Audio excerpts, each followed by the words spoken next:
আল্লাহ পাক কোরআনুল কারীমের মধ্যে বলেন, তুবু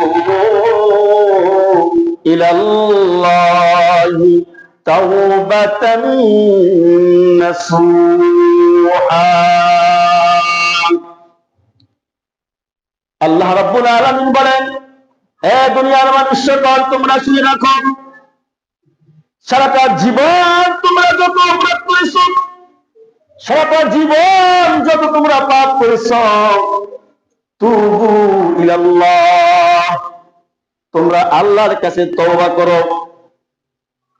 এমন তওবা করো, তাওবাতুন নাসুহা,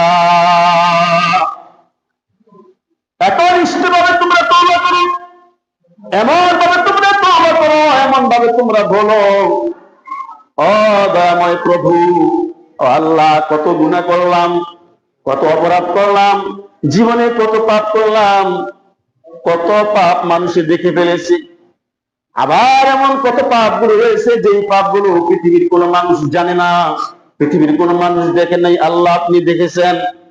রব্বুল আলামিন, দয়াময় প্রভু, মেহেরবানি করে আপনি আমাকে ক্ষমা করে দিন।